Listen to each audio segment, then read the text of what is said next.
we rejected, if you had mentioned that you would be asking this question, I would have come with a printout of the PF rules of engagement and the TONSE constitution, and I would have outlined for you to say this particular item in the PF rules of engagement was accepted, this was accepted, this was declined, this was declined. So it is not everything in their so-called rules of engagement that was adopted.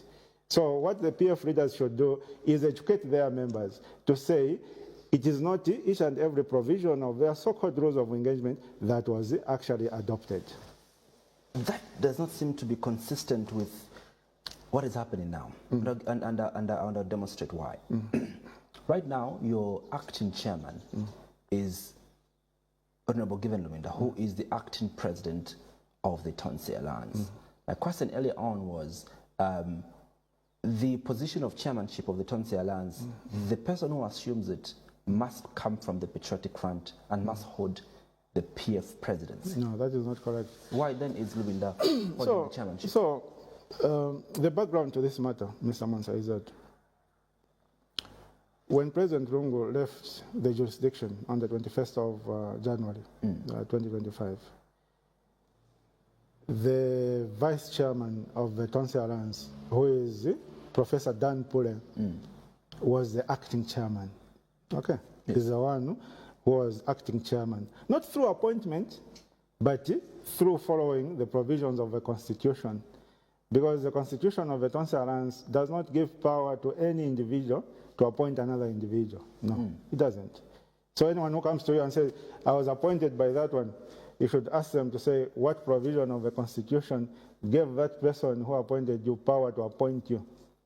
Because before you are appointed and before you come out say, me, I've been appointed to this position, the person appointing you should have that power, isn't it? Yes. Me, tomorrow I can't wake up and issue a press statement there and say, I'm the new Minister of Finance. And then people ask me, who appointed you? I say, Mr. Andrew Mansa. They will say, does Mr. Andrew Mansa have the power to appoint you? So it has to be someone who has power to appoint you. So the only time that I can wake up tomorrow and say, I'm Minister of Finance is if Mr. Hakainde Hichilema, who is the president now, appoints me, isn't it? Yes, the same thing with the TONSE Constitution. A person cannot come to you and say, I was appointed by Mr. Lungu as chairman. The TONSE Constitution does not give any power to the chairman to appoint the acting chairman or any other position. Positions are appointed by consensus and resolutions of the Council of Leaders. You understand? So, I was giving you the background.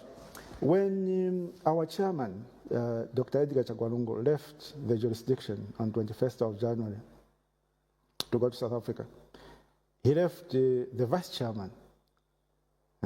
Not him appointing him, but he left him there because the Constitution provided for the vice chairman to be the acting. Yes.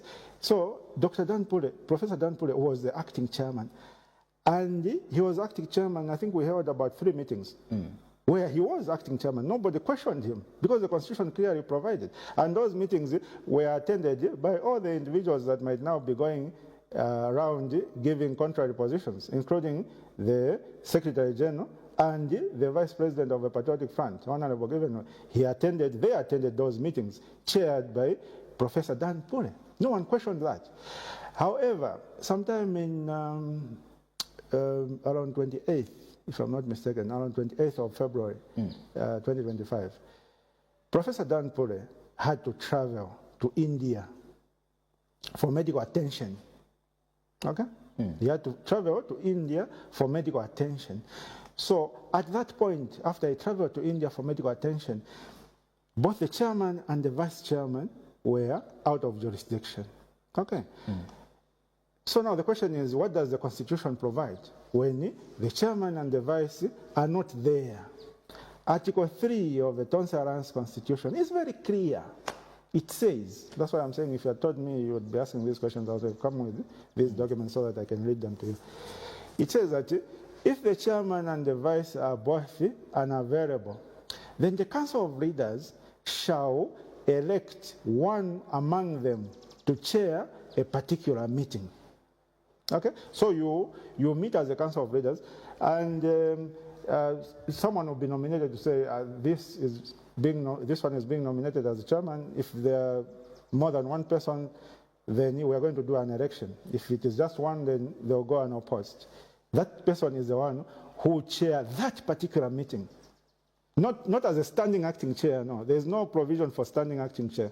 You chair a particular meeting. Again, when we convene again, if people are interested to stand as chairman, they'll raise their hands. If not, then one person who is available will go unopposed. That is the constitutional provision.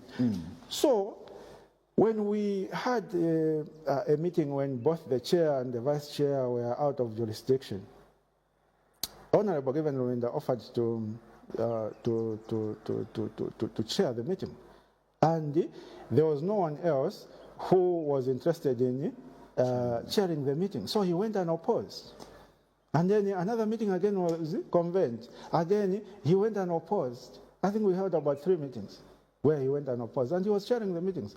You know, in the TONSE Alliance, we are more focused on achieving the ultimate objectives as opposed to this, you know, minor power struggles, who is chairing, who is what, because resolutions are made by the entire Council of Leaders. So whether you chair or you don't chair, it doesn't make you more powerful than others per se. So even these squabbles of who chairs, who what, I see them as being petty and unnecessary from my personal point of view. Yes.